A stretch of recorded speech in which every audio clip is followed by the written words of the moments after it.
अस्सलाम वालेकुम दोस्तों, आज की कहानी इन खामोश ख्वाहिशात और जज्बाती तूफानों की है जो इंसान को एक ऐसी दुनिया में ले जाते हैं जहां सिर्फ दिल की हकमरानी होती है। अगर आप भी मोहब्बत और राजों के उस सफ़र में हमारे साथ चलना चाहते हैं तो अभी चैनल को सब्सक्राइब करें और घंटी के निशान को दबाएं ताकि हर नई दास्तान आप तक पहुंच सके। मैंने आईने में अपना आखिरी बार जायजा लिया। हल्का सा मेकअप मेरे चेहरे की ताजगी को मजीद निखार रहा था। दिल की धड़कनें मामूल से कुछ ज्यादा तेज थीं, लेकिन उनमें खौफ से ज्यादा एक अजीब सी खुशी और जोश शामिल था। मैंने परफ्यूम का हल्का सा स्प्रे किया और कमरे से बाहर कदम रखा। घर में दोपहर की खामोशी छाई हुई थी, जैसे दीवारें भी हमारे राज की हिफाजत कर रही हूं। मैं दब्बे पांव चलती हुई दालान उबूर करके वकार साहब के कमरे की तरफ बढ़ी। वो हमारे घर के पुराने खानदानी दोस्त थे और उम्र में मुझसे काफी बड़े होने के बावजूद उनकी शख्सियत में एक ऐसी कशिश थी जो किसी भी नौजवान लड़के में नहीं मिल सकती थी। इनके कमरे के दरवाजे के पास पहुंचकर मैं रक गई। मैंने कान लगाकर अंदर की आहट सुनने की कोशिश की, मगर वहां मुकम्मल खामोशी थी। उसका मतलब था कि वो अकेले थे और यही वो मौके था जिसका मुझे इंतजार था। मैंने एक गहरा सांस लिया और कांपते हाथों से दरवाजे पर हल्की सी दस्तक दी। चंद लम्हों बाद दरवाजा खुला और वकार साहब सामने खड़े थे।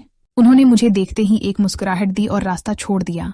मैं जैसे ही अंदर दाखिल हुई, उन्होंने फौरन दरवाजे की कंडी लगा दी। कमरे में ऐसी की ठंडक और एक खास किस्म की खुशबू रची हुई थी जो हमेशा उनके पास से आती थी। मैं जाकर सूफे पर बैठ गई। मेरी नजरें झुकी हुई थीं और अंगलियां दोपटे के कोने से खेल रही थीं। वकार साहब मेरे करीब आकर बैठ गए। इनकी मौजूदगी का एहसास ही मेरे लिए काफी था। कुछ देर खामोशी रही, फिर उन्होंने नहायत नरमी से अपना हाथ मेरे कुंधे पर रखा और पूछा, हाँ भाई जुया, सुनाओ कैसी हो? खुश हो ना? मुझसे कोई नाराजगी तो नहीं? मैंने नजरें उठाकर उनकी गहरी आंखों में देखा और मुस्कुरा दी। मैं बहुत खुश हूँ, और भला मैं आपसे नाराज क्यों होंगी? मेरी आवाज में वो एतमाद था जो पहले कभी नहीं था। उन्होंने मुस्कुराते हुए कहा, ना, बस तुम अक्सर दरवाजे तक आकर वापस लौट जाती थी ना, इसलिए पूछ रहा हूँ कि कहीं कोई डर तो नहीं है। मैंने नफी में सर हिलाया। ना, ऐसी कोई बात नहीं है, बस तब शायद हिम्मत नहीं थी। मगर आज मैं बहुत खुश हूँ कि मैं यहाँ हूँ। वकार साहब ने मेरे बालों में अंगलियां फेरना शुरू की तो मुझे ऐसा लगा जैसे दुनिया का सारा सुकून समट कर उस कमरे में आ गया हो। मेरी आंखें खुद ब खुद बंद होने लगीं और मैं एक अनजानी सी कैफियत में खोने लगी। ये वो सुकून और अपनायत थी जो मुझे आज तक कहीं नहीं मिली थी। वो उम्र के उस हिस्से में थे जहां इंसान को जज्बों की कद्र और समझ होती है। इनका हर अंदाज, हर लम्स इतना नपातला और मोहब्बत भरा था कि मैं खुद को दुनिया की सबसे खास लड़की महसूस करने लगी। उससे पहले मैंने दानियाल के साथ वक्त गुजारा था, जो मेरा क्लास फीलो था, मगर वो नादान था। उसे मोहब्बत और जज्बात की गहराई का इल्म नहीं था। इसके नजदीक मोहब्बत सिर्फ एक खेल थी, मगर वकार साहब के साथ ये मामला बिल्कुल अलग था। वो जानते थे कि एक लड़की के दिल तक कैसे पहुंचना है, उसे किस तरह इज्जत और प्यार देना है कि वो अपनी रूह तक उनके हवाले कर दे। मैं आंखें बंद किए इन लम्हात को अपनी यादों में हमेशा के लिए महफूज कर रही थी। मुझे महसूस हो रहा था कि मैं किसी महफूज पनाहगाह में हूँ जहाँ कोई दुख, कोई परेशानी मुझे छू भी नहीं सकती। वकार साहिब का तजुर्बा और उनकी समझ बोझ दानियाल के मुकाबले में कहीं ज्यादा थी। वो जानते थे कि कब खामोश रहना है और कब बोलना है। इनकी कुर्बत में एक ऐसा निशा था जो वक्त गुजरने के साथ साथ बढ़ता जा रहा था। मुझे ऐसा लग रहा था जैसे मैं किसी ख्वाब में हूँ और ये ख्वाब कभी खत्म ना हो। वो मेरी हर कैफियत को समझते थे, मेरी हर खुशी का ख्याल रख रहे थे। इनकी मोहब्बत में वो ठहराव था जो तूफानों को भी प्रसकून कर देता है। काफी देर तक हम दोनों वक्त और हालात से बेनियाज एक दूसरी दुनिया में रहे जहां सिर्फ मैं थी और वो थे। जब ये हुसैन लम्हात कुछ थमे तो वकार साहब ने मेरी पेशानी पर बोसा दिया और पूछा, जोया, सच सच बताओ, तुम्हें कैसा लगा? मैंने शर्माते हुए कहा, मेरे पास अल्फाज नहीं है कि मैं बता सकूं। मुझे आज पता चला कि सुकून और खुशी असल में होती क्या है। दानियाल तो बस वक्त गुजार रहा था, मगर आपने मुझे जो इज्जत और अपनायत दी है उसका मैंने तसव्वुर भी नहीं किया था। आपकी शख्सियत किसी सायादार कदीम दरख्त जैसी है जिसके साये में बैठकर इंसान को दुनिया की धूप का एहसास नहीं होता। मुझे अंदाजा तो था कि आप मुझे खुश रखेंगे, लेकिन इतना ज्यादा सुकून मिलेगा ये नहीं सोचा था। वकार साहिब मुस्कुराए और संजीदगी से बोले, देखो जोया, मेरी भी फैमिली है, बच्चे हैं, बीवी है। जिंदगी के इस मोड़ पर जिम्मेदारियां बहुत होती हैं। मैं जब भी ये खूबसूरत लम्हात गुजारता हूँ तो मैं चाहता हूँ कि सब कुछ एक बेहतरीन मंसूबे के तहत हो, ताकि किसी को कोई तकलीफ ना हो और हम भी प्रसकून रहें। मैंने फौरन कहा, जी बिल्कुल, आप मुझे भी समझा दें कि हमें कैसे चलना है, ताकि मैं भी इसी हिसाब से एहतियात करूं और हम इन लम्हात को बार बार जी सकें। वकार साहिब ने समझाते हुए कहा, जब तुम्हारी उम्मी घर पर ना हो या वो किसी काम में मसरूफ हूं तभी हम मिला करेंगे। हम एक मुकम्मल प्लान बनाएंगे। मैं तुम्हें बताऊंगा कि कब आना है और कैसे वक्त गुजारना है। बस इन बातों का ख्याल रखना और फिर देखना तुम्हें जिंदगी का वो लुत्फ मिलेगा जो तुमने कभी सोचा भी ना होगा। तुम इन यादों को हमेशा अपने दिल में संभाल कर रखोगी और यकीन मानो जब भी तुम तन्हा होगी सबसे पहले तुम्हारे ख्यालों में मेरा ही नाम आएगा। मैंने उनका हाथ थामकर वादा किया, मैं ऐसा ही करूंगी, मुझे बस आपका साथ चाहिए, बाकी जैसे आप कहेंगे वैसा ही होगा। उन्होंने कहा, बस ये ध्यान रखना कि कोई हमें देख न ले, खास तौर पर तुम्हारी उम्मी। मैंने हंसते हुए कहा, आप फिक्र न करें, मैं उम्मी को संभाल लूंगी, वो मेरे होते हुए कभी शक नहीं करेंगी। वकार साहब ने प्यार से मेरे सर पर हाथ फेरा और कहा, ये हो ही ना बात। अच्छा अब तुम अपने कमरे में जाओ, कहीं कोई जाग न जाए और हमें इस वक्त साथ न देख ले, एहतियात बहुत जरूरी है। मैं दिल नखवास्ता उठी क्योंकि वहां से जाने का दिल नहीं चाह रहा था, मगर हालात का तकाजा यही था। मैं खामोशी से बाहर निकली और सीधी अपने कमरे में आ गई। मैंने कपड़े तब्दील किए, बिना धुया और बस्तर पर लेट गई, लेकिन नींद कहाँ आनी थी। आंखों में वही मनाजर घूम रहे थे, कानों में उनकी बातें गूंज रही थीं। एक अजीब सा सुरूर था जो पूरी रात मेरे साथ रहा। सुबह जब मैं उठी तो एक नई ताजगी महसूस हो रही थी। मैं जल्दी से तैयार हुई, स्कूल का बैग उठाया और नाश्ते की मेज पर आ गई। मुलाजिमा ने नाश्ता लगा रखा था। मैंने जल्दी जल्दी नाश्ता किया और अम्मी को खुदा हाफिज कहकर बाहर निकली। गेट के बाहर गाड़ी तैयार खड़ी थी और वकार साहब ड्राइविंग सीट के साथ टेक लगाए खड़े थे। वो हमेशा की तरह बहुत बावकार और तैयार लग रहे थे। उन्होंने मुझे देखते ही एक मानीखीज मुस्कुराहट दी जिसे सिर्फ मैं समझ सकती थी। मैं भी जवाब में मुस्कुराई और सलाम किया। उन्होंने सलाम का जवाब दिया और मेरे लिए गाड़ी का दरवाजा खोला। मैं गाड़ी में बैठ गई और हम स्कूल की तरफ रवाना हो गए। मेरे इम्तिहानात करीब थे, लेकिन मेरा दिमाग किताबों से ज्यादा उन हुसैन यादों में उलझा हुआ था। मैंने सोच लिया था कि जैसे ही पेपर्स खत्म होंगे हम कहीं बाहर घूमने का प्रोग्राम बनाएंगे, किसी पुरस्कून जगह जहां कोई रोक टोक ना हो, सिर्फ हम दोनों हों। स्कूल की छुट्टी के बाद जब मैं बाहर आई तो वकार साहब पहले से मौजूद थे। मैं गाड़ी में बैठी तो उन्होंने गाड़ी का रख घर की तरफ मोड़ दिया। रास्ते में उन्होंने मुझसे पूछा, हाँ तो जोया, क्या सोचा फिर? कब आ रही हो दोबारा मेरे पास? मैंने मुस्कुराते हुए कहा, बहुत जल्द, बस आप तैयार रहिएगा और मुझे बता दीजिएगा कि क्या करना है। मुझे वही सुकून चाहिए जो कल मिला था, बल्कि इससे भी ज्यादा। वकार साहब हंसे और बोले, तुम फिक्र मत करो, अब तो शुरुआत है, आगे आगे देखना कि जिंदगी कितनी हुसीन हो सकती है। मैं तुम्हारा हर लम्हा यादगार बना दूंगा। हम बातें करते हुए घर पहुंच गए। घर में दाखिल हुए तो माहौल कुछ संजीदा था। उम्मी परेशान सी बैठी थी। मैंने घबरा कर पूछा, अम्मी क्या हुआ, सब खैरियत तो है? उम्मी ने बताया, तुम्हारे अबू की तबीयत अचानक खराब हो गई है, शायद ब्लड प्रेशर कम हो गया था, वो दवाई लेकर सो रहे हैं। ये सुनकर मुझे थोड़ा दुख हुआ, मगर दिल के किसी कोने में ये ख्याल भी आया कि शायद ये भी हमारे लिए एक मौका बन सकता है। मैंने जाकर अबू को देखा, वो गहरी नींद में थे। मैं खामोशी से अपने कमरे में आ गई, यूनिफॉर्म तब्दील किया और फ्रेश होकर खाने की मेज पर आई। खाना खाने के बाद मैं दोबारा अपने कमरे में जाकर लेट गई। शाम को जब आंख खुली तो अबू ड्राइंग रूम में बैठे चाय पी रहे थे। तबीयत अब कुछ संभली हुई लग रही थी। मैं भी उनके पास जाकर बैठ गई। अबू ने कमजोर आवाज में कहा, बस बेटा, उम्र का तकाजा है, कभी कभी तबीयत ऊपर नीचे हो जाती है। दवाई खा ली थी, आप बेहतर हूँ। हम सब ने मिलकर रात का खाना खाया। वकार साहिब भी वहीं मौजूद थे, मगर सबके सामने हम दोनों बिल्कुल अजंबियों की तरह पेश आ रहे थे। हालांकि हमारी नजरें बहुत कुछ कह रही थीं। खाने के बाद सब अपने अपने कमरों में सोने के लिए चले गए। मैं अपने कमरे में आई और खिड़की से बाहर चांद को देखने लगी।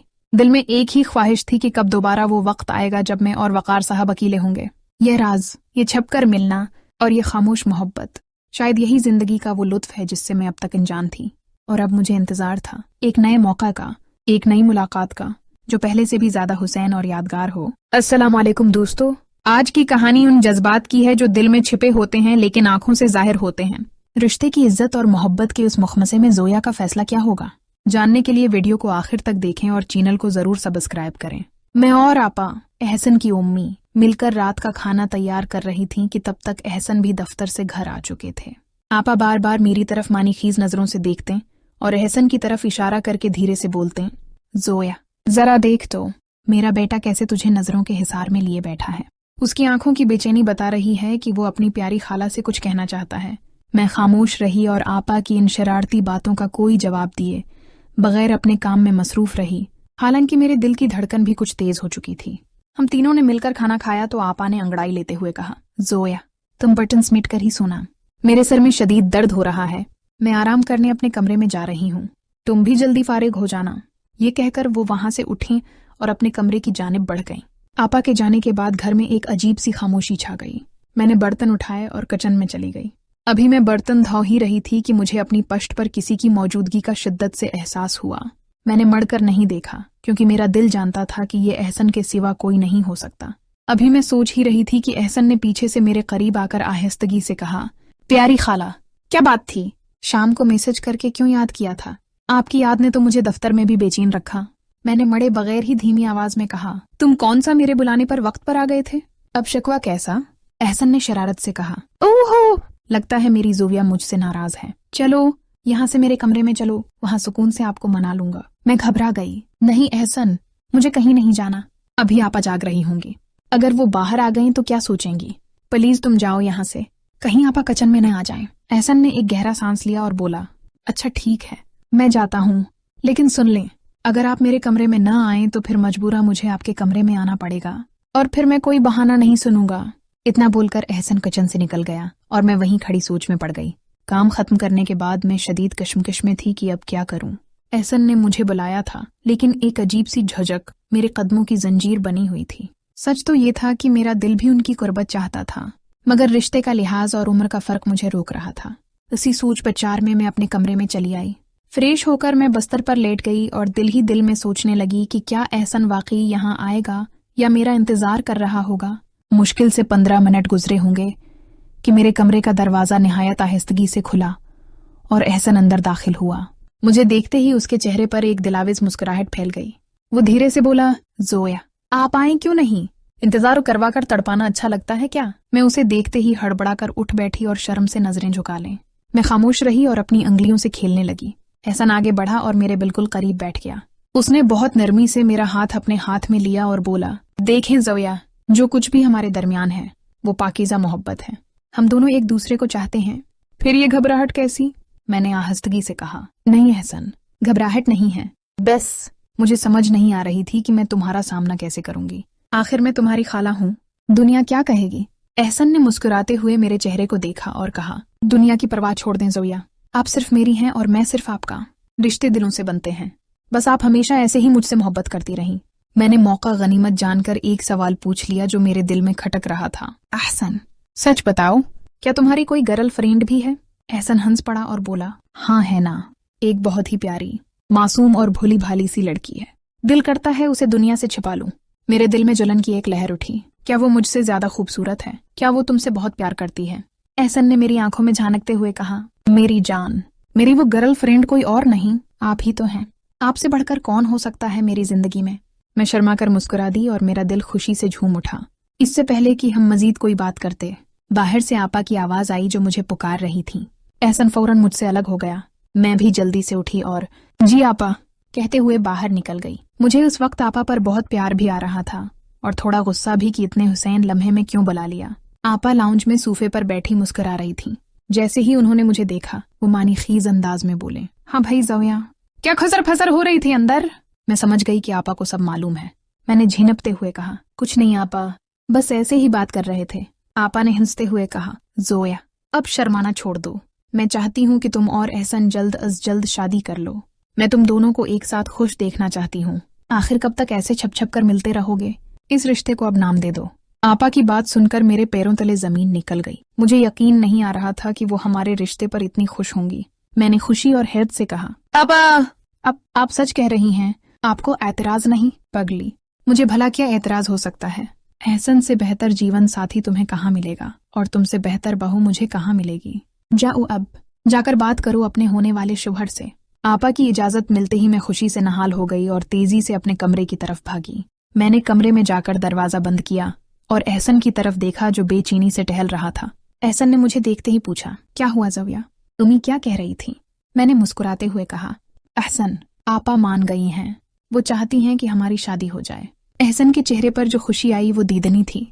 उसने आगे बढ़कर मुझे गले लगा लिया। ये तो बहुत जबरदस्त खबर है, अब तो हमें कोई नहीं रोक सकता। फिर हम दोनों बस्तर पर बैठ गए।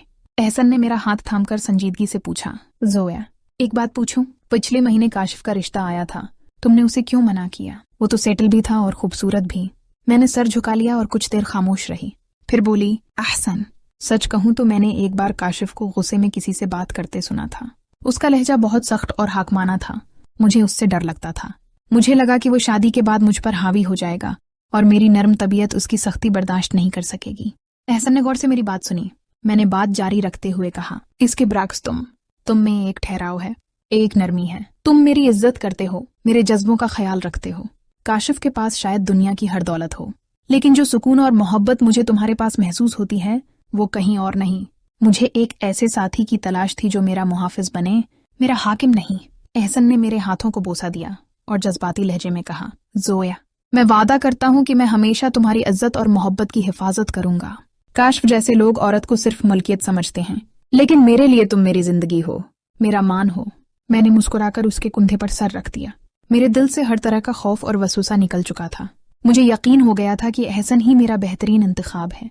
अभी हम मुस्तकबल के सहाने ख्वाब बन ही रहे थे कि आपा दोबारा दरवाजे पर आए और मुस्कुराते हुए बोलें, बस भी करो अब, बाकी बातें शादी के बाद कर लेना। चलो अब खाना खा लो, मैंने मिठाई मंगवाई है उस खुशखबरी पर। हम दोनों हंस पड़े और एक नई जिंदगी की उम्मीद लिए कमरे से बाहर निकल आए। अगली किस्त में देखिए, क्या खानदान के बाकी लोग इस रिश्ते को कबूल करेंगे और काशिफ की वापसी ज़विया और एहसन की जिंदगी में क्या तूफान लाएगी। ये जानने के लिए जड़े रहिए।